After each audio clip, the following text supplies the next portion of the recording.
Hello friends, tonight we're going to do something a little bit different. Unfortunately, we are not taking a look at the lovely Beretta 92A1 here on my desk, although you are free to ogle it throughout the course of this video. But rather, we're going to have a little bit of a difficult discussion. So as some of you know, I'm on the liberal end of the political spectrum, the very liberal end, you could say. And recently, a friend of mine was saying that he can't understand how I can be both a liberal, whatever that really even means anymore, and a gun owner and firearms rights advocate at the same time. And after our discussion, I felt that I needed to share these thoughts. So I'm going to answer here the 3 questions that he asked me, and I guess my hope is that maybe it'll help both sides better understand one another on some level, or maybe I'm just wasting oxygen. I'm not entirely sure. I'm not naive enough to think that a YouTube video that will be watched by probably 4 people is going to actually change the political climate, but maybe somebody will find it interesting or entertaining all the same. So first, what is life like as a liberal who likes guns? And I like guns a lot, as you know if you have watched any of my other videos. Well, really, my life is probably not that much different from the life of a conservative who very much likes guns, with a few exceptions. Just to tell you a little bit about myself, I shoot several times a week and several thousand rounds a month. I'm very passionate about guns, both new and old, and I'm also passionate about gun rights. But what might be different is that I feel alienated by both sides. On one side, some of my fellow liberals would say that I'm contributing to a great societal ill by owning firearms, especially scary black magazine-fed rifles. And other liberals would no longer want to even speak to me or would be afraid of me due to certain preconceptions that they have about gun owners. They might preach tolerance on Twitter, but that doesn't really apply to people like me. On the other side, the conservative side, I also feel quite alienated, mostly because of the NRA's approach to marketing and public relations in general. I point to the now infamous Dana DeLesh ad entitled "The Violence of Lies," in which she essentially accuses people like myself of destroying America and intimates that every cry of injustice is manufactured, and we know from American history that that is certainly not the case. So what does any of this have to do with preserving the Second Amendment, I find myself saying? Dana Lesh, what does this have to do with gun rights? It seems to me that the NRA is making this broader political statement. So here, the NRA is making a polarizing political statement that alienates half the country and half of all potential new members, myself included. Though I've been a gun owner for nearly the whole of my life, I would never join the NRA, as the organization has made it very clear that they view people like myself as enemies rather than potential allies. After all, Dana DeLesh says that she would like to fight me with the clenched fist of truth, and you can probably see why I would feel alienated by this, right? Because I don't understand what gun rights have to do with, entertainment, religion, public schools, universities. That doesn't make much sense to me. To me, it's a completely separate issue. But we'll discuss more about that in a bit. So how does it affect my life feeling alienated by both sides? Well, I just don't tell my liberal friends about this part of my life, even though there's this thing that I'm doing 3 days a week. I don't tell them. It's just that simple. It's easier to just not say. I learned early on that it just sometimes led to trouble, and I don't want that trouble most of the time. In turn, other gun owners of a more conservative persuasion will occasionally note that they find the way that I look, dress, and speak to be a bit off-putting, and that's okay with me. I mean, I'm an adult. It'll be all right if you tell me that you think I'm a little bit weird. That's okay. Neither thing really bothers me very much. I still shoot for the same reason that I have for the last 2 decades, and that's for myself and not for other people. We're lucky, though, us gun owners, because no matter how 2 gun owners vote in elections, we have our passion for firearms in common and are able to strike up an immediate conversation and often a friendship. How many times have you randomly commented on the firearm that the person next to you is shooting at the range, and you had a friend after that? It's a pretty common tale, and This passion for guns breaks down all sorts of societal barriers. And when I talk to other gun owners, I see that the NRA doesn't speak for us, and it's a shame that the rest of the world thinks that it does. So, how do I fit my pro-Second Amendment views into my liberal belief system? This was one of the big questions asked.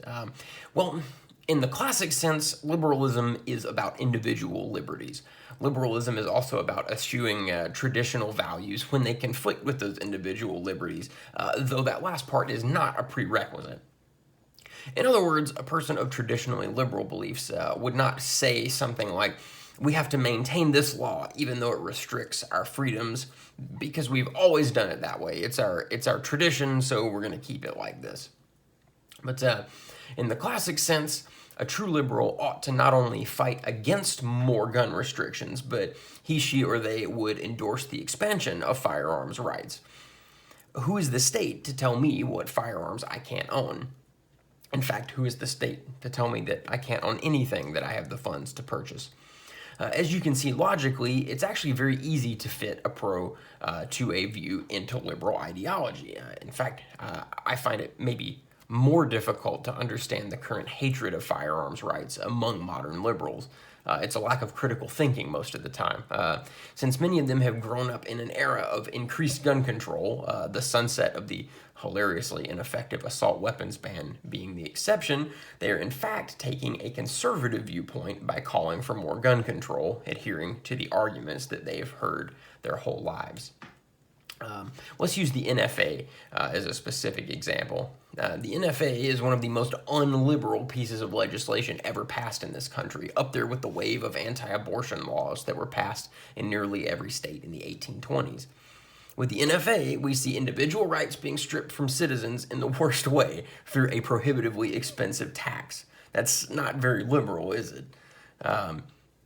So you're probably saying that this sounds very libertarian, but I'm distinctly not a libertarian. And here's why I consider myself a progressive liberal rather than a libertarian. So rather than seeing a restriction of rights in federally administered government programs, I think that these programs can, if properly written and administered, actually increase personal rights. So for instance, as corporations grow to enormous size, these companies can work to reduce wages and fix prices, much in the same way that they did when Teddy Roosevelt was trust busting over a century ago. And man, trust busting sounds kind of like awfully sexual, doesn't it? Every time I say that, it kind of makes me go, ooh, trust busting. But yeah, at the time you had these companies that are in growing, developing industries, and as they grow, they're buying up all of their competitors, becoming monopolies, and then vertically integrating to create this sort of complete supply chain and an economy that they utterly control. And when that starts to happen, when those huge companies do this, the individuals working for them and us, the consumers, the workers lose things like the right to collectively bargain. They lose the ability to receive a fair wage. And if the company gets large enough, I'm looking at you, telecommunications giants, we lose our freedom to choose who offers us a service. You will only have one option, and they will set the price, they will set the mode of service, and they will set the quality of service. That doesn't sound much like personal freedom to me, nor does it likely to you. So here, government regulation is key, keeping those companies smaller and allowing other smaller businesses to have a chance without being crushed by these giants. At a certain point, the free market is no longer free if only a few companies run the entire market. Healthcare is another great example of something that I consider to be a beneficial program that actually enhances personal freedoms. But I won't debate that point here. Either way, you get where I'm coming from, and you can see that I'm distinctly not a libertarian. And it's really a shame that gun rights are a political issue at all, let alone one divided by party.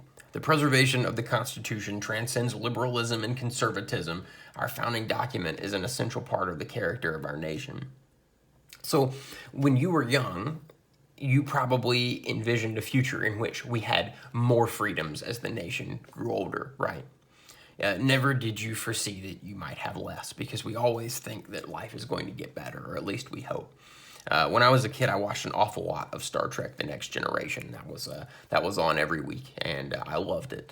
And I saw all the rights available to the citizens of this future star utopia, and I thought, oh yeah, when I'm older, that's what life is going to be. It's going to be all personal freedom and I don't know, like the holodeck, but we're less free.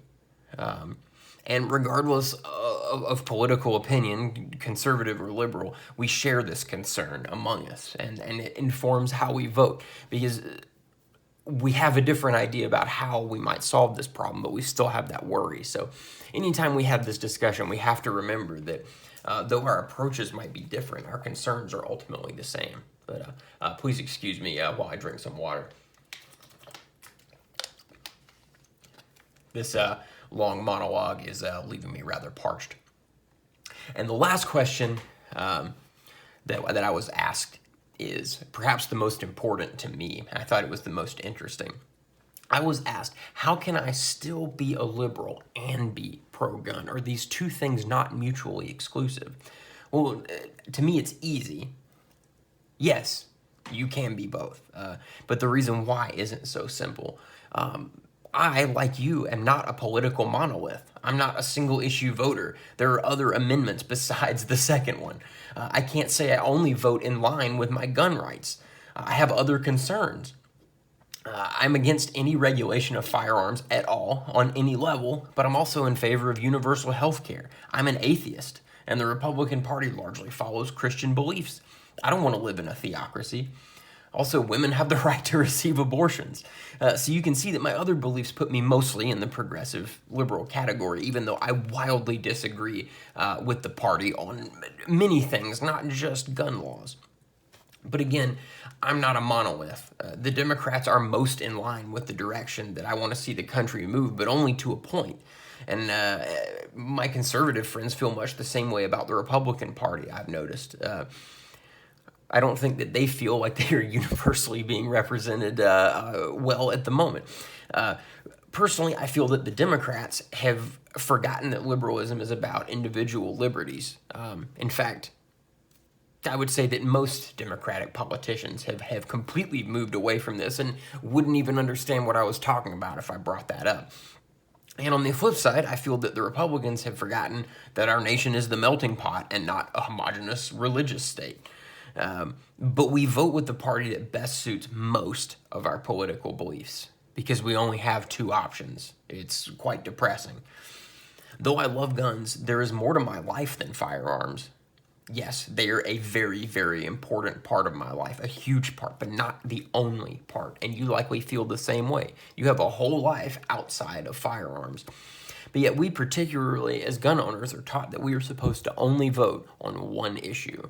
And that's not fair. It leads to some strange political decisions on our part, some very strange ones. And we've got to take a look at that and say, is this the best way to do it? Is the preservation of the Constitution, is that even a political issue? I don't think it is. But you are a complex whole human with many varied opinions and concerns, hopes and dreams, and you can't be rendered down into one of two categories, yet this is our present party system. It doesn't make much sense, does it? And it's not in the best interest of both parties to extend the divisions between us, though that's what they like to do. As long as those divisions are being widened, neither party is going to be able to pull anyone in the other direction. So what they've really got is a stalemate. But anyway, that's not going to change anytime soon. Let's just make sure that we don't let them extend that divide. I hope this is helpful. I know it was wildly rambling, but I feel like the two sides sort of rarely communicate, and we'd rather demonize each other. And for all our differences, we're really very alike. We're all concerned about the well-being of our families. We're anxious about the future. We want to see America thrive. So let's talk more. Let's tell our leaders that we're not monoliths and that we can't be made to hate each other so easily. Tell them that there are more than two ways to think. I don't know, maybe one of the 4 people who usually watch my videos will watch this and say, oh yeah, maybe I do have something in common with my neighbor who votes the other way, or maybe this is totally useless. But either way, had to try. Thank you all for watching. I hope you have a marvelous evening. Good night.